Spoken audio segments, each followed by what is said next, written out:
Hello everyone. ఈరోజు వీడియోలో రవ్వ ఉప్మా ఎలా తయారు చేసుకోవాలో చూపించబోతున్నాను. జనరల్గా చాలామందికి ఉప్మా తినడం ఇష్టం ఉండదు కదా. అలాంటి వాళ్ళకు కూడా ఇలా చేసి పెట్టండి, చాలా ఇష్టంగా తింటారు.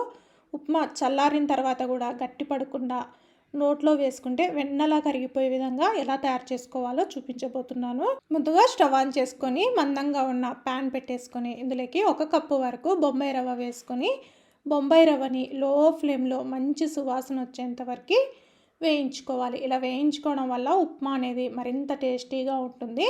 ఇప్పుడు రవ్వని పక్కకు తీసేసుకొని ఇందులోకి 3 లేదా 4 టేబుల్ స్పూన్ల వరకు ఆయిల్ వేసుకోవాలి. ఉప్మాకి ఆయిల్ ఎక్కువగానే పడుతుందండి. ఇప్పుడు ఇందులోకి 10-15 జీడిపప్పులు వేసుకొని ఈ జీడిపప్పు కాస్త కలర్ వచ్చేంత వరకు వేయించుకోవాలి. ఇలా కలర్ రాగానే ఇందులోకి 2 టీ స్పూన్ల వరకు శనగపప్పు, 1 టీ స్పూను మినపప్పు వేసుకొని వేయించుకోవాలి. తర్వాత ఇందులోకి 1 టీ స్పూన్ జీరా, 1/2 టీ స్పూన్ ఆవాలు కూడా వేసుకొని వేయించుకోవాలి. ఈ పప్పులు అనేటివి మంచిగా క్రిస్పీగా వేగేంత వరకు వేయించుకోవాలి. ఇలా వేయించుకున్న తర్వాత ఇందులోకి ఒక పెద్ద సైజు ఉల్లిపాయ చిన్న చిన్న ముక్కలుగా కట్ చేసుకొని వేసుకోవాలి. ఉల్లిపాయ కాస్త వేయించుకున్న తర్వాత ఇందులోకి 4 పచ్చిమిర్చిని ఇలా సన్నగా పొడవుగా కట్ చేసుకొని వేసుకొని వేయించుకోవాలి. తర్వాత ఇందులోకి 1/2 టీ స్పూన్ వరకు అల్లం ముక్కలు చిన్న చిన్న ముక్కలుగా కట్ చేసుకొని వేసుకోండి. అల్లం కొద్దిగా పచ్చివాసన పోయేంత వరకు వేయించుకున్న తర్వాత ఇందులోకి 2 రెమ్మల కరివేపాకు కూడా వేసుకొని వేయించుకోవాలి. ఇప్పుడు ఇలా వేగిన తర్వాత ఇందులోకి రుచికి తగువైనంత సాల్ట్ వేసుకొని ఒకసారి కలిపేసుకొని మనము ఏ కప్పుతో అయితే రవ్వ తీసుకున్నామో అదే కప్పుతో 3.5 కప్పుల వరకు నీళ్ళని తీసుకోవాలి.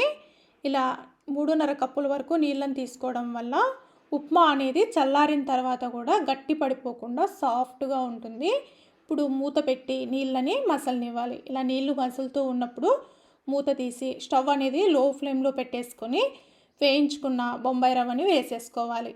వెంటనే గరిటెతోటి కలిపేసుకోవాలండి, లేదంటే రవ్వ ఉండగట్టేస్తుంది. ఒకవేళ మీకు ఇలా కలుపుకోవడం కష్టం అనిపిస్తే ఒక చేతితోటి రవ్వ వేసుకుంటూ ఒక చేతితోటి కంటిన్యూయస్గా కలుపుకోండి. అప్పుడు రవ్వ అనేది ఉండకట్టదు. ఇలా రవ్వ అనేది కాస్త దగ్గర పడిన తర్వాత మూత పెట్టి 2 నిమిషాల పాటు లో ఫ్లేమ్లో కుక్ చేసుకుందాం.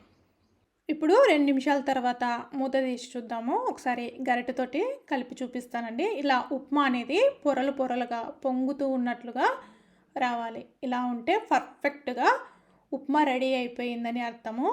ఇప్పుడు ఒకసారి కలిపేసుకొని స్టవ్ ఆఫ్ చేసుకుందాం. మీరు కావాలంటే ఈ స్టేజ్లో ఇందులోకి 2 టీ స్పూన్ల వరకు నెయ్యిని యాడ్ చేసుకొని ఒకసారి కలిపేసుకొని స్టవ్ ఆఫ్ చేసుకుంటే సరిపోతుంది. నేను ఇందులోకి నెయ్యి యాడ్ చేయట్లేదు. ఇలా వేడివేడిగా ఉప్మాని సర్వ్ చేసుకొని ఇందులోకి కొబ్బరి చట్నీ కానీ లేదంటే పుట్నాల పప్పు చట్నీ కానీ అలాగే పచ్చడితో కానీ తింటే టేస్ట్ అద్దిరిపోతుందండి. నోట్లో పెట్టుకుంటే వెన్నలా కరిగిపోతుంది. టైం లేనప్పుడు హడావిడి పడకుండా ఈజీగా చేసేసుకునే రెసిపీ అండి.